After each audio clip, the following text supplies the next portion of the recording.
Вы слухаеце Трансусветнае радыё. У эфіры праграма «Урокі гісторыі». Запрашаем у падарожжа падзей, асоб і фактаў. Вучыцеся разам з намі. Добрый дзень, сябры. Перад мікрафонам Сярджук Брышцель і кандыдат гістарычных навук Андрусь Унучак.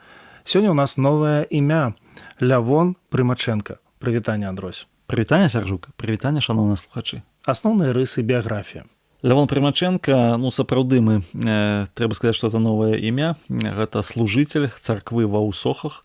Усохі гэта у 19-м, пачатку 20-го стагоддзя гомельскі павет Магілёўскай губерні, а сёння гэта Добружскі раён Гомельскай вобласці. Ён быў пастарам царквы, сам нарадзіўся ў 1854 годзе, там жа ва Ўсохах. Быў адным з лідараў гомельскага прабуджэння. 1875 годзе ці 76, мы дакладна не ведаем, ён прыняў евангельскую веру, стаў служыцелем.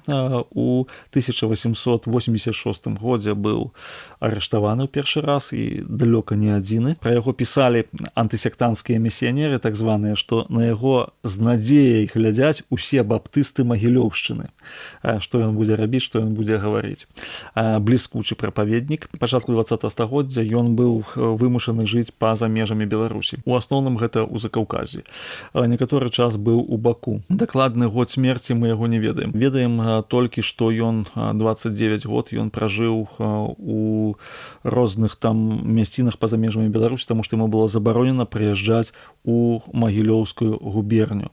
Дзякуючы яму былі заснаваныя цэрквы вось на Гомельшчыне у вёсцы Усох, як я ўжо казаў. Ён паспрыяў таксама умацаванню царквы ў вёсцы у ваколіцы Дубовы Лог і ў вёсцы Мікалаеўка на Гомельшчыне. Лявон Прымачэнка і гомельскае прабуджэнне. Сапраўды нам немагчыма правільна зразумець біяграфію Лявона Прымачэнкі, калі мы дакладна не ведаем гісторыю гомельскага прабуджэння. Гэта было самае вялікае прабуджэнне на тэрыторыі Беларусі у канцы другой палове 19 стагоддзя. Вёска Ўсохі, там, дзе ён нарадзіўся. Чым яна характэрная? Па-першае, гэта вялікая вёска. Толькі мужчынскага насельніцтва, якое плаціла падаткі, там было 363 чалавекі.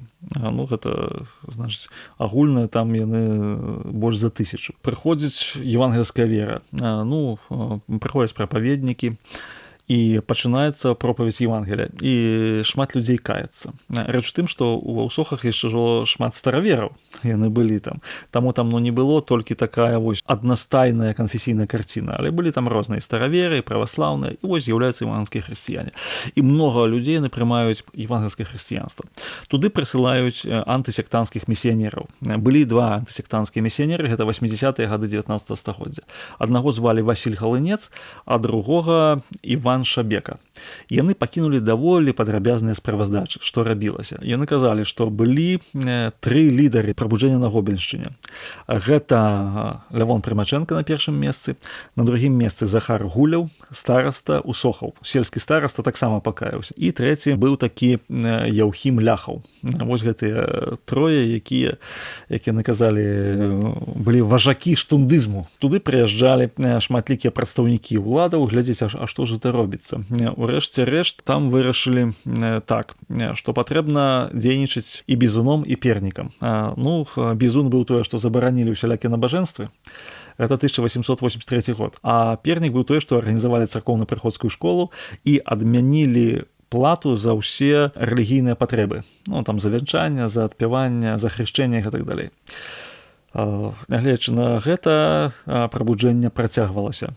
І ўжо ў 1886 годзе было 215 чалавек. 215 чалавек дарослых пакаялася. Асноўная з іх была вось якраз ва Ўсохах, дзе быў Лявон Прымачэнка пастарам. У 1887 годзе 9 лідараў баптысцкай царквы ва Ўсохах яны былі асуджаныя. Асуджаны нехта на турэмны тэрмін, нехта на высылку. І першая хваля прабуджэння заглухла. Другая хваля прабуджэння гомельскага гэта ўжо пачатак 20 стагоддзя. І лідарам стала баптысцкая грамада з вёскі Вуць, таксама вось сучасны Добружскі раён Гомельскай вобласці. Чаму не ў Сохі? Таму што праз рэпрэсіі царскіх уладаў вялікая частка ўсохскай грамады яна проста выехала, перасялілася на Кубань. Это 1889 год. Таму вёска Вуць і адтуль жа перакінулася на сам Гомель. І ўжо ў 1909 годзе Гомельская царква яна атрымала права на правядзенне набажэнстваў афіцыйна. Фактычна это рэгістрацыя. Якімі служэннямі займаўся Лявон Прымачэнка? Па-перша, ён быў прапаведнікам, пісалі пра яго місіянеры, што нават малыя дзеці яго слухалі да позняга вечара, што дзеці нават не разыходзіліся. Ён прапаведаваў на вуліцы. Не разыходзіліся з вуліцы, спынялі свае гульні, калі ён прапаведаваў пра Хрыста. Другое служэнне кніганоша. Ён распаўсюджваў літаратуру. Адзін нават праваслаўны святар, які прыехаў інкогніта, атрымаў ад яго брашуру «Прыйдзіце да Хрыста». І палядзеў і кажа, што цалкам легальная брашура, выдадзеная ў Пецярбургу выдавецтвам Акадэміі навук у 1878 годзе. Толькі пытанне, адкуль ён узяў. Распаўсюджваў Бібліі. Бібліі, 4 Евангеллі. Ездзіў па вёсках, то ён казаў, калі у вас ёсць некалькі капеек, вы можете скласці ахвяраванне. Калі не, то раздаём бесплатна гэта. Вы можете атрымаць. Ён быў прадстаўніком у адносінах з уладамі. Таму з усімі місіянерамі, паліцэйскімі, з усім ён вёў размову, ён прадстаўляў царкву. І гэта было вельмі важным момантам. Старонка жыцця, вязень за веру і перспектывы даследавання. Калі казаць пра ягоны такі крыжовы шлях, упершыню асуджаны 1886 годзе. На 2 гады выслалі яго ва Владзікаўказ. Пасля ён вярнуўся. Пасля атрымаў турэмны тэрмін. Вызваліўся толькі ў 1905 годзе, калі выйшаў маніфест. Пасля ён прапаведаваў у Баку, там быў некалькі разоў асуджаны.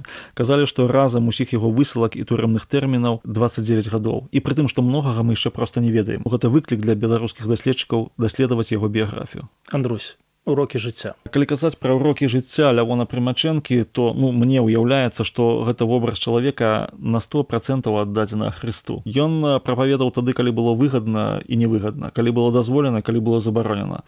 Ён прапаведаваў і малым і вялікім.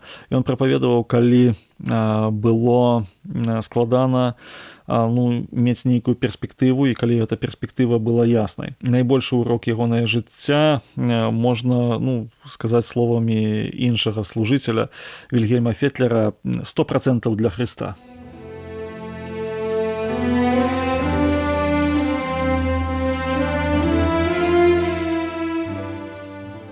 Як вядома, гісторыя настаўніца жыцця.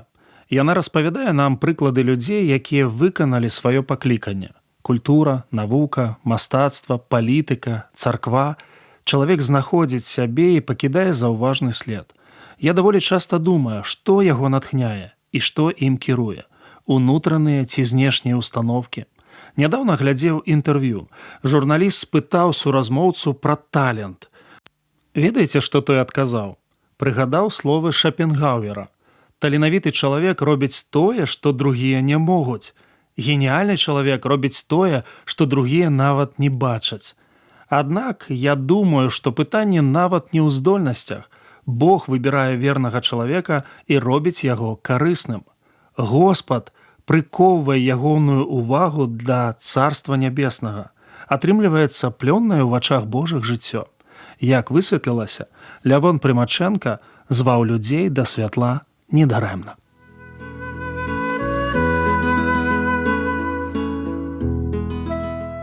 Дзякую, што далучыліся да нашага праекту. Калі ў вас ёсць пытанні, пішыце, калі ласка, на адрас Трансусветнае радыё, урокі гісторыі. Паштовая скрынка 45, індекс 22 40 20, горад Брэст 20, Беларусь.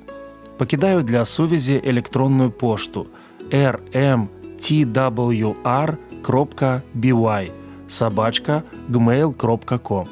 Шукайце нас на сайце twr.fm. До новых сустрэч!